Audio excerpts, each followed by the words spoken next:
the other side on. Right up to the shoulder.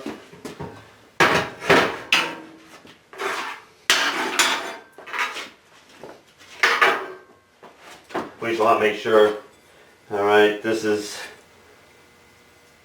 the side that's going down, this side here comes out, okay. And we want to set our mics to the next size down. This was a smaller ring here, and we were we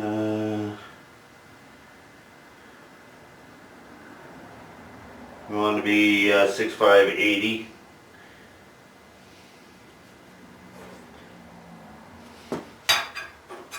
Okay, so when that rattles in there, we know that we're going to be large enough.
They don't shrink. When they're that thin wall, well, it's still, now it's not moving. Okay.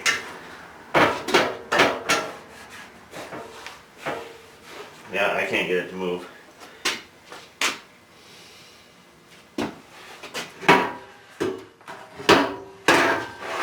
Alright, we'll let that cool. We got another job we're going to go pay attention to, and we'll come back to this in the morning. Alright, I want to give you an overview of this before we actually get into really cutting this. I have started a skim cut here. We assembled the impeller on the shaft itself, and it has its key, and both the wear rings are heat shrunk on there, and I've got it sitting in a 3 job, but I got an indicator reading right here at less than 1/1000. We're running right through right here at the steady rest here, and then we took and center drilled the retaining bolt. Just happens to be a grade 8. I have those in stock all the time. Then I went ahead and put the live center in there, and we're spinning this impeller. We're not really spinning it fast because this setup here has a little bit of vibration because we're cutting on such a large diameter out here on these things, and even having the center, the steady rest, and a 3-jaw chuck. We're just slowly whittling these down. We're cutting off the face and the OD down to size. And that's this exercise here. After we do this, then we will go ahead and we will paint the inside and outside of the impeller so it's all completely coated. And we'll start getting a couple of the other things ready on this, and it'll be pretty much just assemble the pump after this. Alright, and we're taking about, I don't know, it's like 20 thousandths per pass off of here.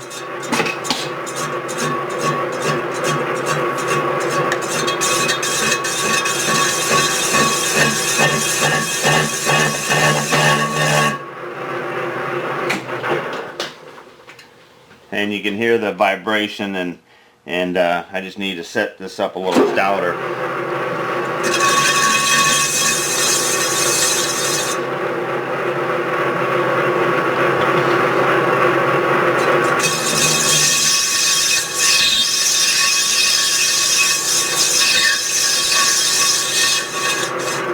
Seems like if you feed it fast, you get a above the amount of chatter. You create a little bit of pressure on there, and you won't have quite as much chatter.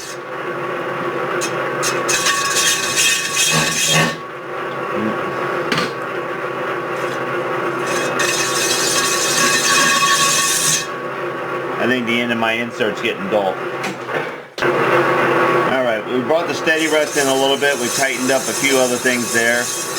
And there's a quickie cut here to see where we're at. We're almost to the face of this other register here. We're just skimming it right there.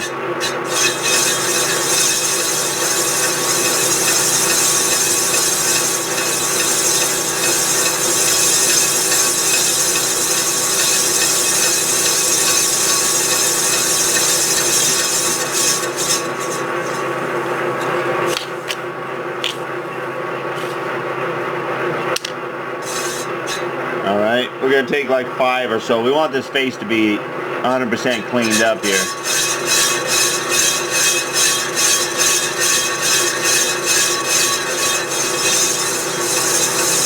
That's just a shadow there. That'll be fine. We're getting better than half of the width there. I'm just feeding this by hand, so.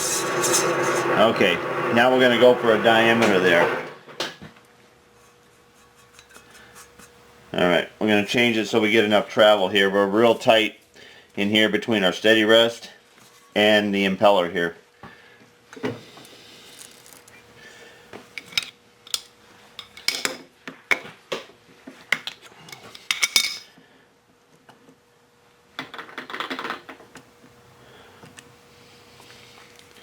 Okay, we're going to check and see if we got enough travel here. And we come in here, we're touching. Alright.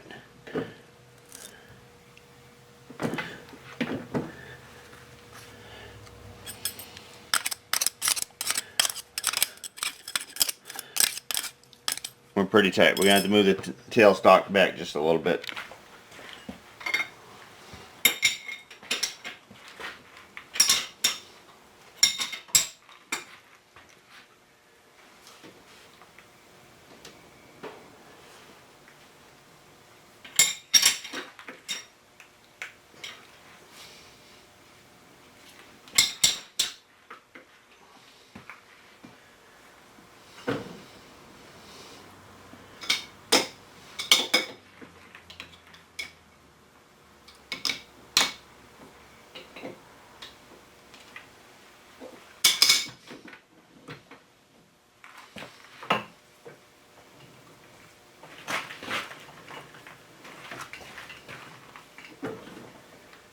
Alright, we're good to go.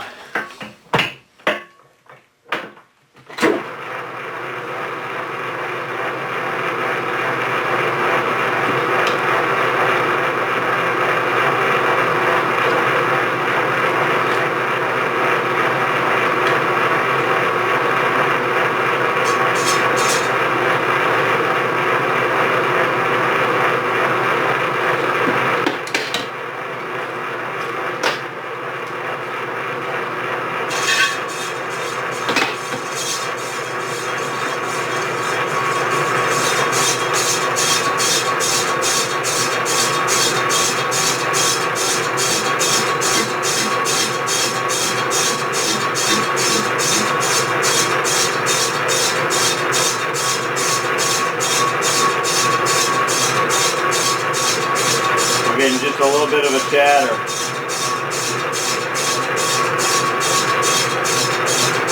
We may have to come in with another type of tool bit in here.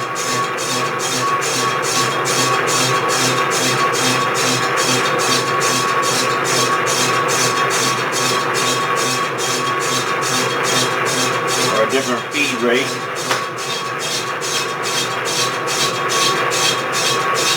Try to get over that harmonic. You got to find that sweet spot. And sometimes you got to search around for it. If we sped up the feed rate a little bit, even though we have an interrupted cut, it has reduced the harmonics that you heard in there.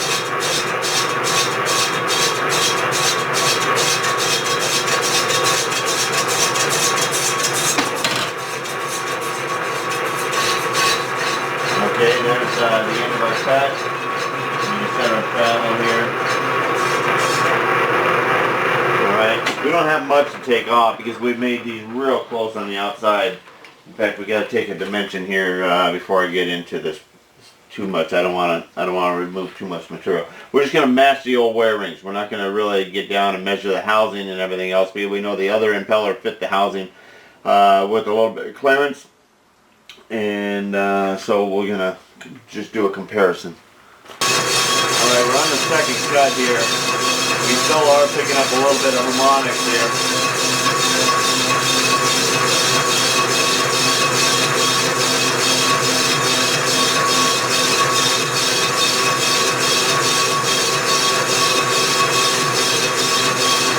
Our next pass, I'm going to slow it down a little bit. We're going to see if we can get a little bit better on, a little bit slower speed rate.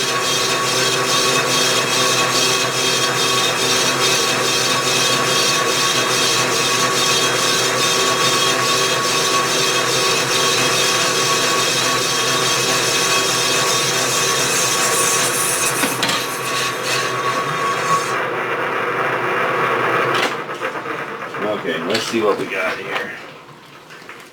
Okay.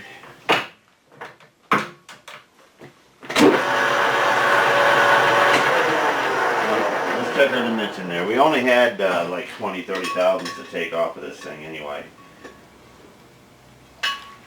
We got to come down to like 840, and it's this brings it to 900 right there. So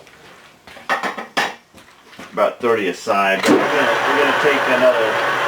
We're gonna take 5 here. We need to find a nice finish cut. So we need to practice on finish cuts here.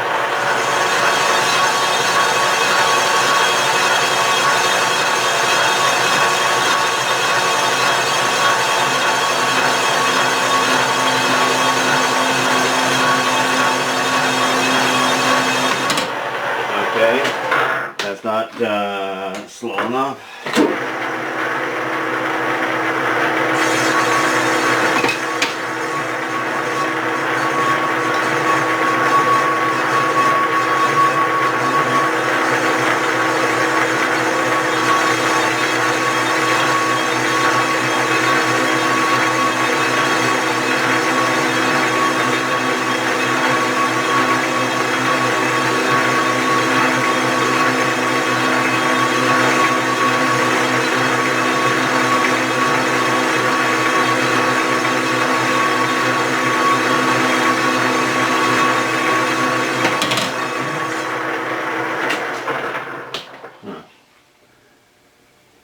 Okay. Alright, we yanked out the carbide insert and we went ahead and dressed up our old faithful high-speed tool bit. Nothing fancy about it. And the same feed rate, the same speed that we were just on, and we're able to get a nice smooth cut here without any chatter.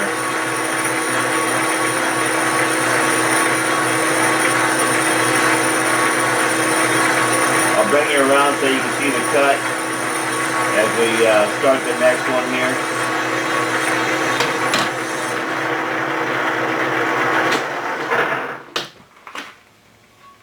I like that, and I can live with that finish.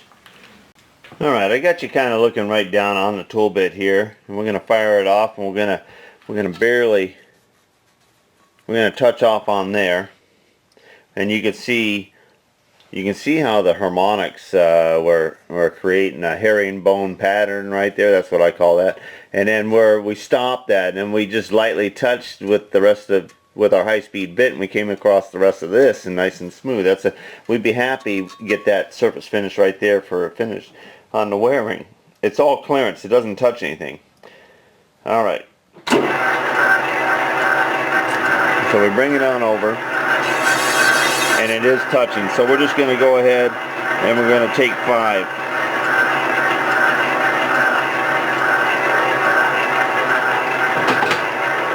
And we're going to give it just a little brush of oil here. make sure that there's a little bit on there.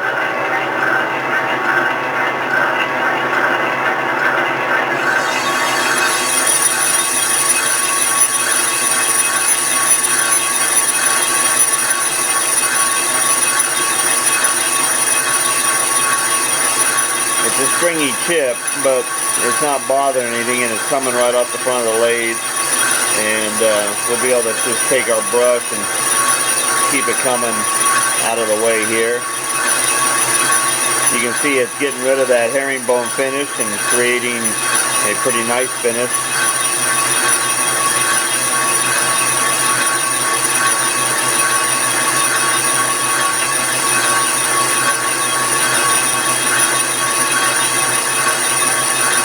And now I'll be blending the finish all the way across with a new cut.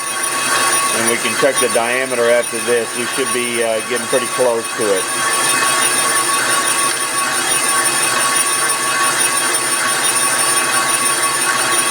When the rigidity of your part, where you got long shafting and you got large diameters with spindly shafts, you got to hunt for that sweet spot, and sometimes you got to change some tooling around, and you try to find that before you get down to where it interferes with your finished diameters.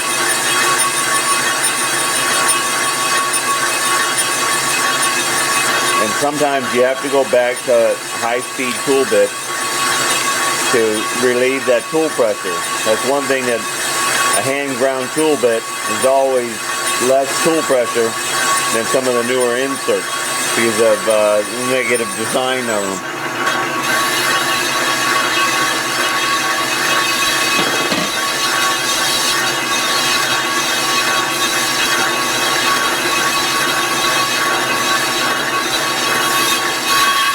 Alright, right at the end, we set our new 0.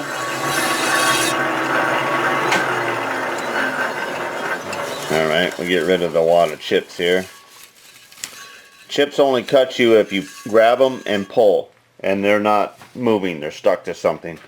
That's when you create a little tiny bit of the herringbone came through, but that is way better than it was. And that was probably repeating slightly right there because of following, and that's actually a sign of tool pressure there as well. It'll follow a pattern that's already in there. Alright, let's see what we got to take off of there. Alright, and we're at 881.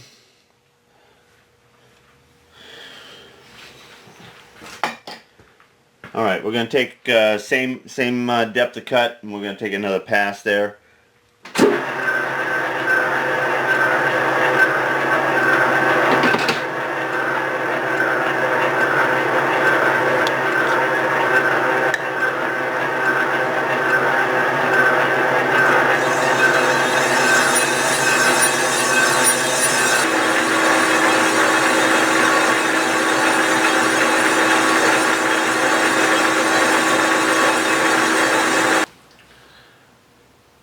We're getting ready to take this off of my blocks here, and we got it on blocks because the spline shaft sticks out the other side there, and this assembly is all together. We will have to put the packing in and stuff like that, but we wait for the last minute to do that so that when we're assembling this, like right now, we can spin this here and we have no rubbing going on with the impeller ring and the female ring in this flange here. And it also, you can see that we've completely painted this cast iron impeller inside and outside so that it stands a little bit better chance of not rusting up so quickly. We saw the one or two that we've already done in the past, and by putting the stainless steel wear rings on here and the paint job, we're actually able to almost double the life from the time period where they were just putting his pumps into service without doing either one of those two services to the pump. Alright, so I'm going to go ahead and I'm going to get rigged up, and we're going to lower that down into the body here and check our fit, and if we're good and there's no rubbing and everything, then we're going to be on the final assembly here. Okay, after you've got all your fasteners and you got your bonnet down and you know she rotates freely there, we're going to pack it. Alright, and we're going to use flax packing. It's the old-time favorite, my favorite anyway, and I like it because it's kind to the pump, and it's very forgiving. The flax actually absorbs any grits and grains and that kind of material. Lets it soak up into it. Some of the newer materials hold that grit to the surface and they sand away on the shaft itself. Alright, what I'm doing is I want to go ahead and create one ring that I can measure and then go ahead and cut some rings here. And so I'm wrapping one ring around here to get a measurement.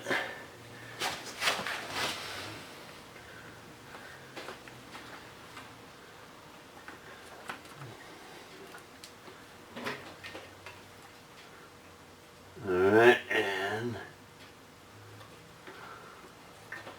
right there is my measurement, and then I'm going to go ahead and I'm going to cut one ring here, and I used a wood and I like a nice sharp blade. Now we're going to test this around here, make sure that it butts together and is able to slide down into the cavity there. And it looks like I'm just a skosh long, so I'm going to trim it on this other end that was kind of sitting out here in the weather for a while. And then recheck our length here. Okay, I like that. Alright, now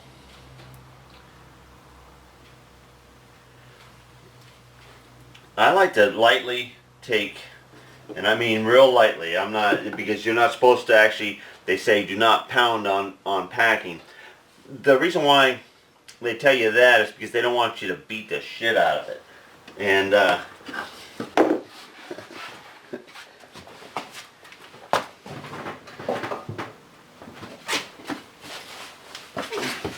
And they're afraid this is your only hammer. Alright, but all I want to do is just take, and we're not even pounding it, we're just like lightly tapping it, making sure that it's flat so that this thickness slides down in there easy. And then under compression, this way, you'll expand that back out. Now, you can use boy butter. I'm out of boy butter right now, so I use this super lube here. And this just helps get the packing right down in there, and it also helps keep the moisture and pliable. Alright, now before we cram this one in here, we almost forgot, and that is to go ahead and measure another one so that we can cut all the lengths together. That's why you go through the exercise of actually measuring one.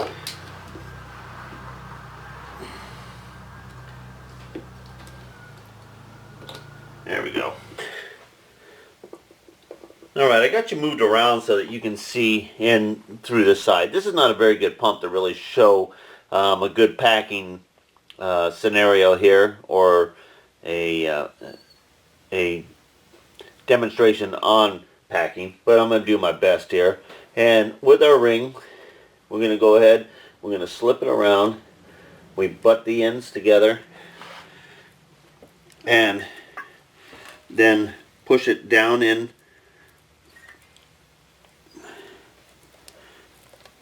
to the opening all the way around like that. And then the packing ring is made up of two pieces and they interlock together. But for right now, we're just going to take one, and we put it in on one side here and push it down, and on the other. We have the lantern ring here. We have it held up with a zip tie there, so we're limited on our space right here, and we're just pushing this around here. And what we're going to do is we're going to put in 2 rings, and then we're going to put the lantern ring in, and then we're going to put in 2 more rings, and that's the stack up in here. And the lantern ring is actually a ring that sits between the packing, and on this side here is a zerk fitting, and that lines up with the grease, and the grease fills this area. In fact, there's grease in that lantern ring right there in the valley. Otherwise you'd see the ports and the openings that go in on there. Alright, here's our next one.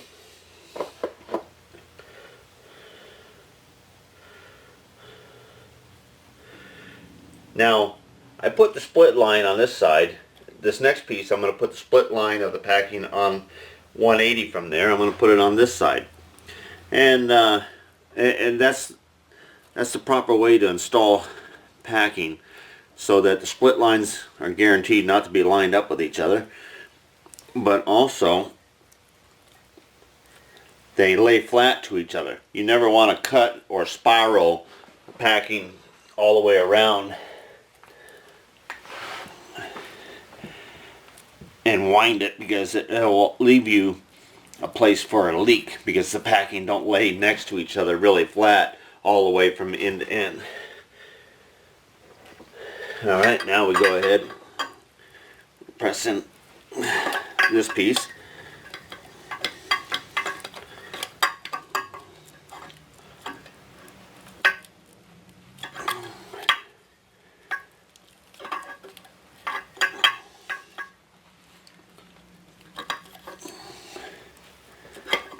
Okay.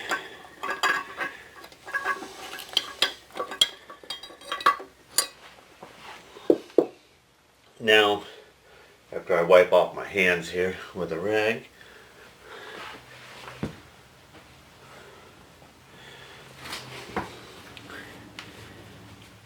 I'm going to cut the zip tie here that's holding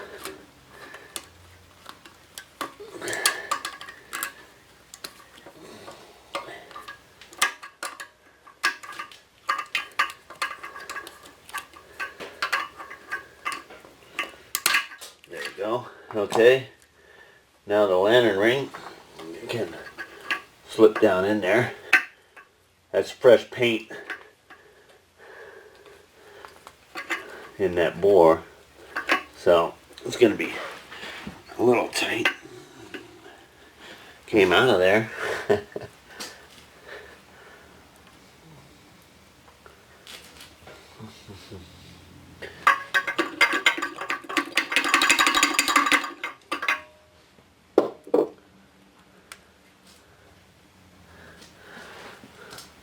It's a little tiny bit cocked here.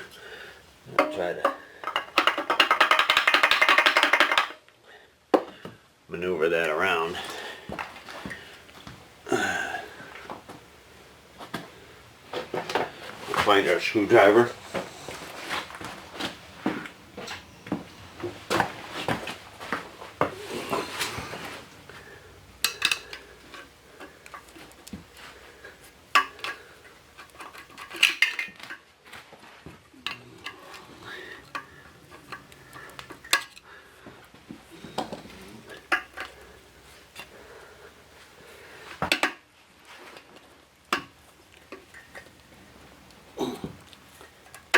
There we go.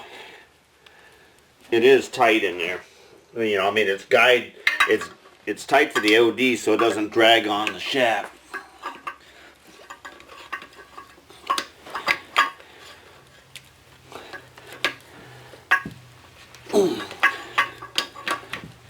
There we go. Okay. It's down there in place now.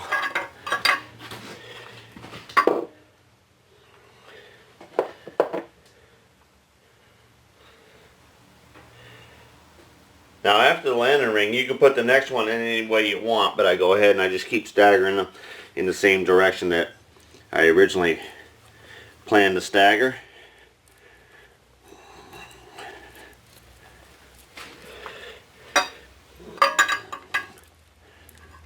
A lot easier with all the room in there now with that lantern ring down out of the way.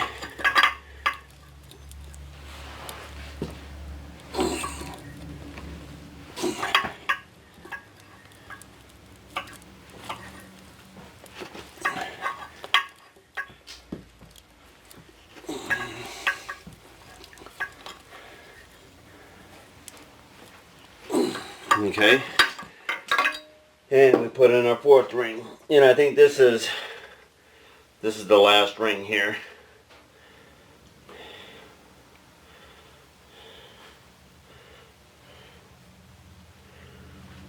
And stagger that to the side.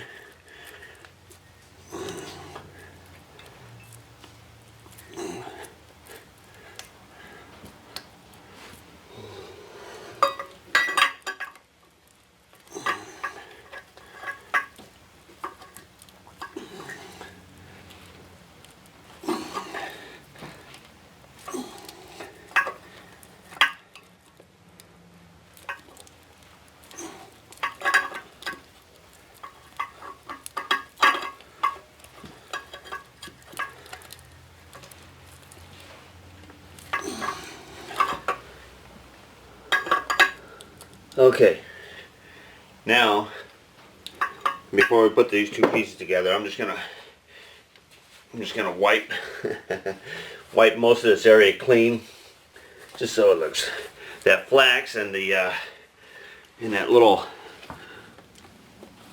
super lube. All right.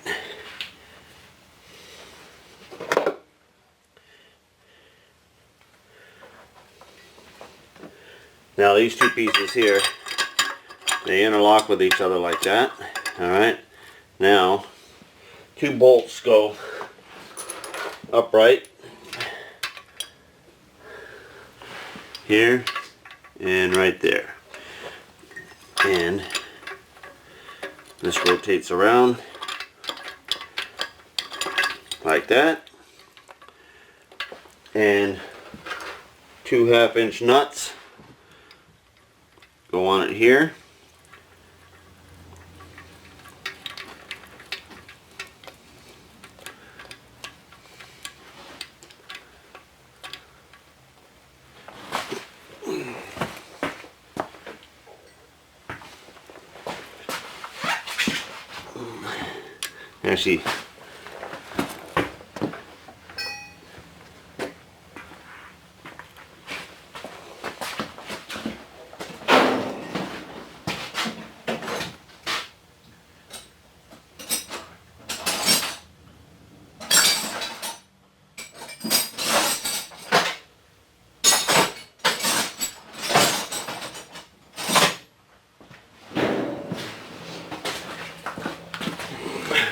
Actually, they're 3/8 nuts, but this is a 9/16 wrench, and we're just putting a couple little cranks in here just so that they don't fall off. We want to leave this loose. You want to leave this loose till you actually fire this up,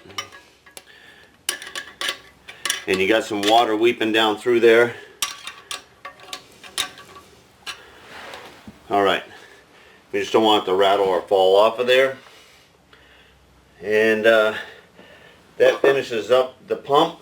We're going to finish touching up our last of our nuts and stuff that we need to coat with paint.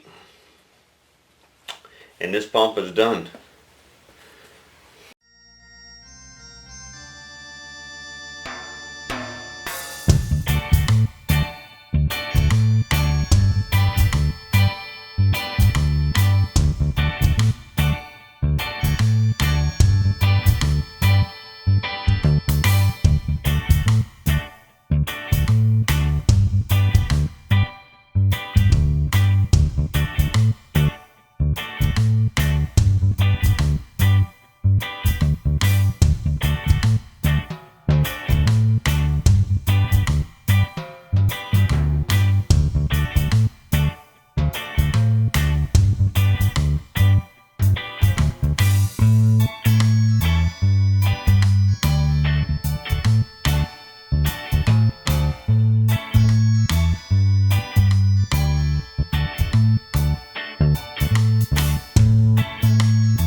it.